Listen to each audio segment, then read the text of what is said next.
verse. Looking back on the early 1820s, we can identify the end of the great age of English Romantic poetry. Wordsworth and Coleridge were already past their peak.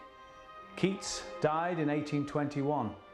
Byron's death came 3 years later, and in the intervening time, the career of the final great English poet of his age was tragically cut short.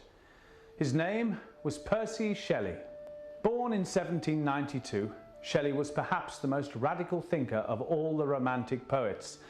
As a student at Oxford University, he was expelled for publishing a pamphlet on atheism. He became a friend of the philosopher William Godwin, an early socialist with a profound dislike for any form of authority. The influence of Godwin permeated his first important work, Queen Mab, a poem completed in the Lake District that had so inspired Wordsworth and Coleridge. It is a long, philosophical poem, a radical work that also revealed the young Shelley's respect for the ancient world. In it, he laments the passing of the classical age. Where Athens, Rome and Sparta stood, there is a moral desert now. Where Cicero and Antoninus lived, a cowled and hypocritical monk prays, curses and deceives. Queen Mab is really a kind of pamphlet poem. It's not Shelley at his great imaginative, which really isn't until 2 or 3 years later, say 1816. What makes him such a revolutionary character is that he thinks that everything should be knocked down and start again. He loved the idea of change, even the violence of change, but for perfectibility's sake. And it was a kind of anarchy, really. Reason should govern all human affairs. You didn't need any government because you just had to be reasonable with each other. You could see that my need was greater than yours, so you would give me everything you had. This kind of reasonableness. He read Tom Paine, The Rights of Man, and read Rousseau, for instance, and all those radical or pro-revolutionary texts feed into Queen Mab, which is a wonderfully revolutionary poem against, for instance, the monarchy, pro-republicanism, against marriage, against the church, pro-free love, pro-vegetarianism, very much against meat eaters. It became a popular poem amongst working class radicals in the 19th century and was, in fact, the only poem of Shelley really to be read widely by such people, the very people, if you like, whom Shelley was trying to reach through his radical philosophies and his radical themes. William Godwin also influenced Shelley's personal life. He began a relationship with Godwin's daughter, Mary Wollstonecraft, the author of Frankenstein. This was despite the fact that he already had a wife, Harriet. The situation would resolve itself in tragic circumstances. In late 1816, the body of Harriet was found drowned in a lake in London. It was apparently a suicide. 3 weeks later, Percy and Mary were married. The whole situation was suspicious, and Shelley, like Byron before him, became the target for London's rumour mongers. His reaction was the same as that of the older poet. In 1818, with Mary, Percy Shelley left England for good and headed for Italy. Shelley also found his Italian exile productive.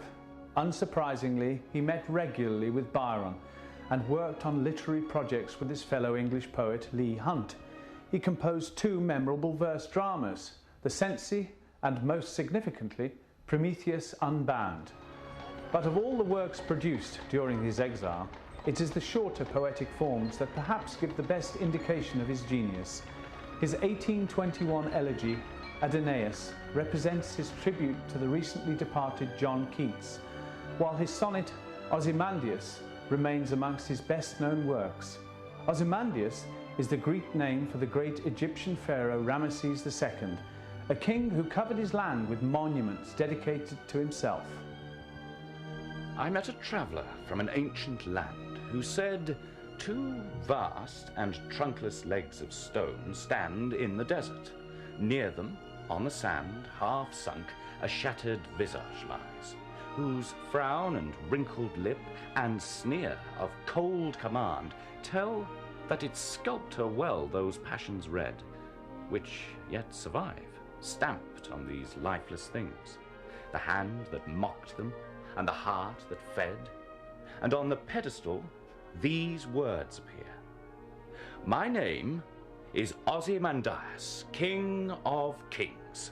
Look on my works, ye mighty, and despair. Nothing beside remains. Round the decay of that colossal wreck, boundless and bare, the lone and level sands stretch far away. Shelley was a master of the elegy and, like Keats, he was also a master of the ode. In 1819 he composed To the West Wind. It remains one of the most famous poems of his life and one of the finest poems of his age.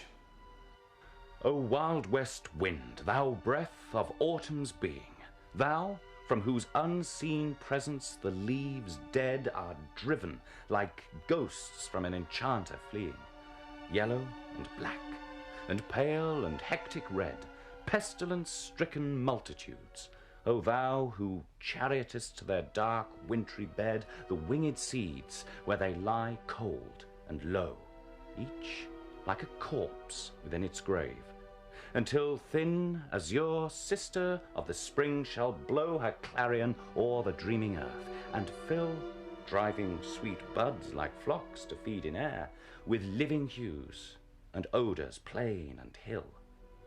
Wild spirit, which are moving everywhere, destroyer and preserver, hear, oh hear. The poem is very successful partly because of its form.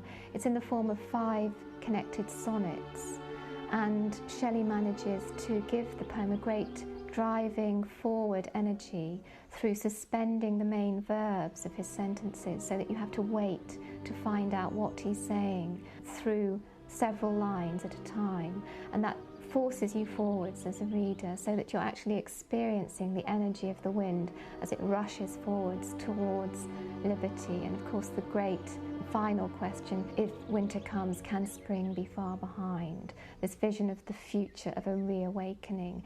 It's a wonderfully optimistic work. It has this huge faith really in what the future can bring. Like Keats before him, Shelley would meet his death in Italy. In July 1822, he drowned in a storm while sailing on the Ligurian Sea. He was just 29. 18 months later, Byron was dead, and the great age of English romantic poetry was over. Perhaps more than any other creative discipline, poetry is an art whose appreciation is intimately concerned with personal taste. For this reason, it would be a futile exercise to suggest that any one of the 5 great English poets of the Romantic age was the greatest of them all. But it is reasonable to consider Wordsworth, Coleridge, Byron, Keats and Shelley to be all true masters of the poetic art, and the age would have been the poorer without the contribution of them all.